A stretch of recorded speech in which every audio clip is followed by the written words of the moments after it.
Bonjour Christine. Bonjour Marie-Christine. Aujourd'hui, j'aimerais qu'on aborde le concept de l'idéalisation et de la toute-puissance.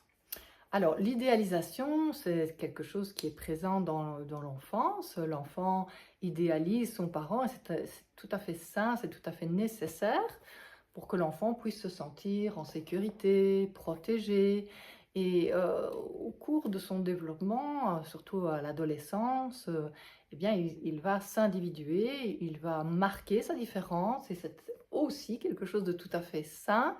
Mais si ça n'a pas eu lieu, eh bien, la personne à l'âge adulte peut idéaliser la personne du pervers narcissique et là, lui donner le pouvoir de décider sur sa vie. Et là, ça devient malsain. Ça peut l'entraîner dans une relation d'emprise destructrice pour son identité.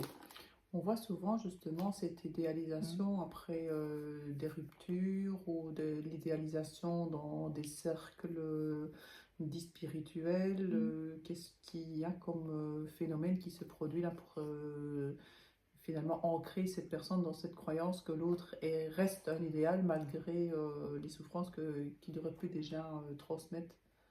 Eh bien, dans un contexte religieux, le pervers narcissique peut, en tant qu'autorité spirituelle, valoriser une personne et lui donner cette impression qu'elle est indispensable, qu'elle va être une sorte de sauveur pour la communauté. Donc là, c'est une façon de manipuler la personne pour ensuite l'exploiter, ou au contraire, eh bien, le pervers narcissique, en tant qu'autorité spirituelle, d'une manière ou d'une autre, peut se positionner en sauveur et là faire croire à la victime que ben, finalement, il sait pour elle ce qui est bon pour elle. Et ça, c'est une personne qui est plutôt en faille narcissique et qui recherche une protection. Il y a une espèce d'offrande qui se fait. Oui, donc le pervers narcissique, finalement, va tenter d'amener la victime à se sacrifier, donc pour pouvoir l'exploiter. Et dans un contexte spirituel, ça peut lui faire croire qu'elle doit sacrifier son ego, que c'est un concept qui peut être utilisé dans un milieu religieux de façon tout à fait pervertie. Et là, on est en plein mensonge, finalement, faire croire à la personne qu'elle doit sacrifier son identité pour finalement que le pervers narcissique puisse l'abuser. Donc dans ce genre de milieu, ça s'est vu finalement que ce soit par rapport aux nonnes, que ce soit par rapport aux enfants, il y a eu énormément de types d'abus. Il y a quand même toujours un déni de notre culture par rapport aux diverses formes de ce type d'abus. Un déni ou peut-être même des peurs d'en parler, des peurs d'aborder ces thématiques. Mhm. C'est finalement le propre de la perversion, c'est d'induire la peur pour que les gens se taisent. Oui, hein, c'est ça, c'est la peur est vraiment un moteur très fréquent de silence porté sur les abus, notamment dans les milieux spirituels où il y a une difficulté finalement à voir la part d'ombre chez des individus qui sont dans des milieux spirituels, notamment les autorités spirituelles. J'en viendrais à penser alors qu'il y a la naïveté qu'il faudrait abandonner et comprendre qu'il y a des personnes, que tout un chacun a des parts d'ombre et de lumière, et que la naïveté fait penser que l'autre n'a que des parts de lumière ou bien qu'il détient la toute-puissance, avec l'idéalisation de la personne, Mhm. et comment la personne peut-elle justement identifier sa naïveté.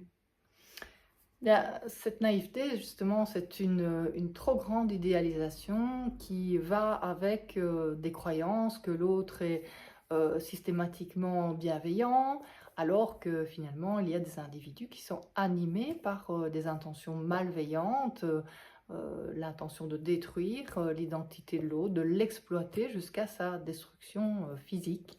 Et donc là, cette naïveté, elle peut laisser prise au pouvoir du pervers narcissique.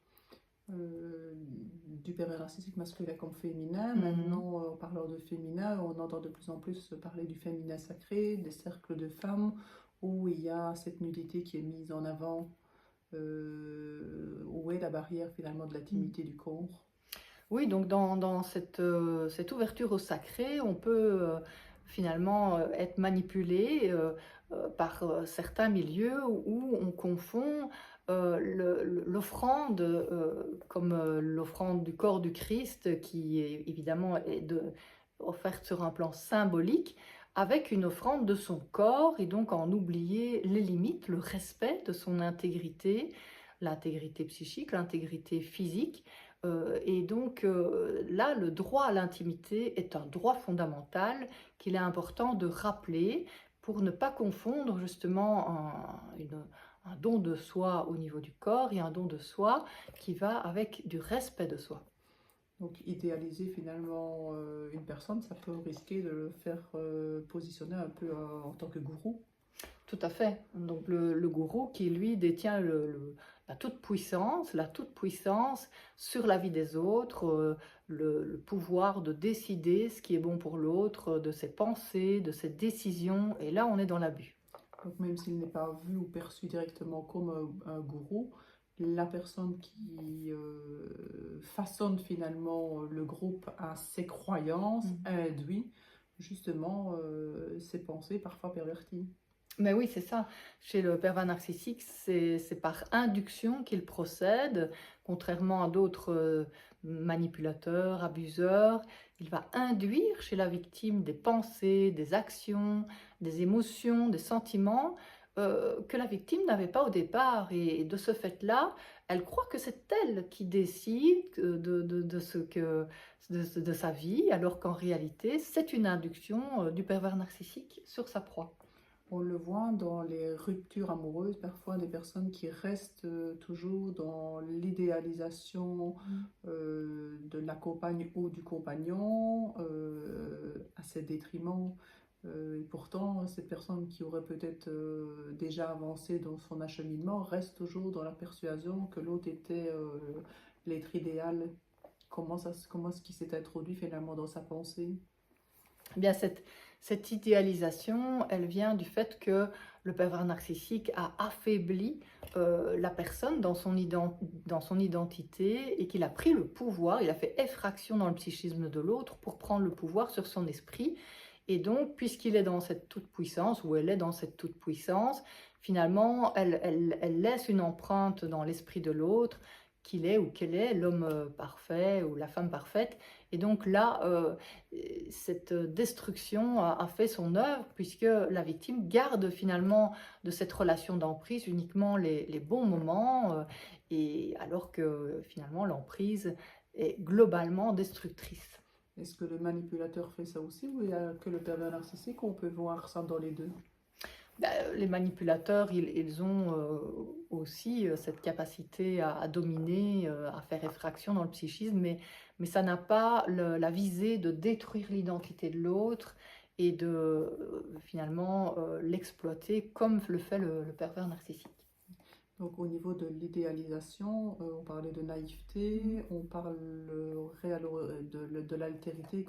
Qu'est-ce qui obvient d'altérité dans ce genre de concept? Justement, le pervers narcissique veut détruire l'identité, ce qui veut dire qu'il nie l'altérité, il nie le droit à la différence, le droit de dire non, le droit d'avoir un avis différent et le droit d'être libre. Il nie les droits de l'autre et donc, en niant les droits de l'autre, il impose sa toute-puissance. Est-ce que la pensée atypique serait une force? C'est sûr que l'individu qui a une pensée atypique, eh bien, il peut avoir cette sensibilité qui fait qu'il a une pensée en arborescence et donc cette sensibilité lui donne une capacité à se poser dans sa différence. Il est moins dans une pensée linéaire, mais dans une pensée en arborescence. Et donc, il est davantage capable de pouvoir finalement se montrer différent des autres, en tout cas se percevoir comme différent. Et il y a un double piège finalement quand même dans la pensée atypique. C'est une force à la base parce qu'on a la capacité dans cette forme de pensée d'élargir finalement son regard, d'élargir ses pensées. Est-ce qu'il n'y a pas justement un risque de trop penser finalement et d'en arriver à oublier sa propre altérité? Oui, donc dans la mesure où on pense trop dans la façon finalement d'être en relation et de se remettre trop en question, là on peut finalement, en se remettant trop en question, renoncer à sa différence, ne pas accepter sa différence, et là ça devient une fragilité. Mais par contre, si on accepte sa différence, là c'est une force. Donc, au niveau de l'intimité, pareil. Mhm. Accepter qu'on a le droit à l'intimité du corps, l'intimité de ses pensées. Quoi d'autre comme limite à pouvoir visualiser dans ce mécanisme de la perversion narcissique dans certains milieux spirituels ou autres? Oui, donc dans le culte de, je veux dire, de l'altruisme que proposent certains milieux spirituels, là il y a un danger et donc c'est important de reconnaître son droit au désir, son droit à avoir des besoins propres, une pensée propre, son droit à l'autonomie, son droit à avoir une identité propre. Voilà un peu tous les droits fondamentaux qu'on ne doit pas oublier pour faire face à donc cette tendance de certains milieux à, à transformer finalement le discours religieux pour servir les intérêts d'un individu pervers narcissique qui veut lui imposer sa toute-puissance. Quand on parle de la toute-puissance, ce n'est pas nécessairement la toute-puissance physique, c'est la toute-puissance de faire pénétrer un message paradoxal dans l'esprit de l'autre, c'est exact? C'est ça, hein, donc une capacité à persuader, donc à faire croire à l'autre que ce qu'il dit, c'est la vérité. Et donc là, justement, la différence, c'est de reconnaître sa vérité à soi, et on a le droit d'avoir sa vérité à soi. Et de rester dans ses valeurs. C'est ça. Donc, quand on parle de valeurs, on voit aussi ce culte de l'image où on valorise plus vite l'apparence que le lien avec ses propres ressentis. Est-ce qu'il n'y a quand même pas cet abus narcissique grâce justement à cette matérialisation de l'image par les écrans, par les selfies, par tout ce qui joue de l'image et de l'apparence? Oui, c'est sûr que quand on est dans l'image, on peut être très soucieux finalement de l'opinion de l'autre, la peur du jugement négatif de l'autre, la peur de la critique. Et donc finalement, cette peur peut nous diriger et de nous en faire oublier nos propres valeurs, ce qui est important pour nous, et donc à ce moment-là, nous perdre dans la suradaptation. Et l'image aussi sur les réseaux sociaux peut aussi avoir un esprit quelque part pervers, puisque on modifie son apparence pour tromper l'autre. Oui. Donc, comment pouvoir permettre aux jeunes d'identifier justement cette faille narcissique de se parer par rapport à l'image? Je pense notamment à TikTok qui retouche d'office les images et l'apparence de la personne. C'est déjà nié d'office, comme si la personne n'était pas en droit d'être qui elle est dans sa naturalité. C'est de voir finalement les conséquences de cette survalorisation finalement de l'image, du virtuel. C'est le vide intérieur, hein. Les personnes qui souffrent de ce vide intérieur, eh bien, elles sont coupées d'elles-mêmes et de leur vrai self, c'est-à-dire leurs besoins, leurs désirs, leurs émotions. Et en percevant ce vide intérieur, ben, on peut se dire que là, il y a vraiment quelque chose qui ne va pas, et il est important de se reconnecter à son vrai self pour ne plus être manipulable. Et quand on parle justement de se couper de soi, de ses ressentis, est-ce qu'il n'y a pas quelque part un lien qu'on pourrait faire avec le traumatisme? Oui, c'est sûr que les gens traumatisés ont dû se couper d'eux-mêmes pour survivre à une souffrance insupportable. Et cette coupure, eh bien, elle peut être associée à un état de figement, le figement dans le trauma, qui peut attirer des prédateurs à l'âge adulte. Et donc, ces personnes peuvent être vulnérables par rapport à la manipulation d'autorités spirituelles et qui peuvent être dans la toute-puissance. Et donc, dans la perversion narcissique, là, il y a véritablement un danger. Donc la culture du corps, la culture de l'apparence, Moi, je vous invite tout à chacun de vous accepter tel que vous êtes, et c'est le plus important d'être à l'intérieur bien avec soi-même que de vouloir paraître quelqu'un qu'on n'est pas. Parce que si vous partez dans cette optique de modifier votre apparence, mais vous perdez une part de vous et vous allez attirer des personnes qui ne vont pas vous reconnaître pour qui vous êtes dans votre globalité. Donc il y a ce risque de passer à côté de soi si vous ne voulez pas rester dans votre authenticité telle que vous êtes. Donc ça, je pense que c'est important de pouvoir le comprendre. Maintenant, j'aimerais que tu nous donnes quelques antidotes justement pour pouvoir se préserver du fléau de la manipulation et de la perversion narcissique. Oui, donc la première antidote, ce serait vraiment de prendre conscience que l'idéalisation à l'âge adulte peut être vraiment un piège et donc de renoncer à idéaliser l'autre pour justement se réaligner sur ses propres valeurs, sur ce qui est vraiment important pour soi, c'est-à-dire son vrai self. Et là, c'est ainsi qu'on peut vraiment être le maître de sa vie et ne plus laisser le pouvoir au pervers narcissique d'être le maître de notre propre vie. Donc, c'est s'autoriser à être soi-même. Ça, c'est le premier antidote.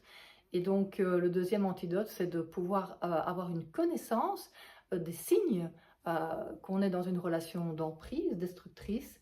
Et ces signes, c'est vraiment la destruction de la vie en soi, la destruction du lien, une division des liens sociaux, une division des familles, une division des communautés, puisque le pervers narcissique est dans la guerre avec les autres, la guerre avec lui-même, et donc la destruction de la vie, de l'identité, tout ça c'est des signes vraiment de la relation d'emprise.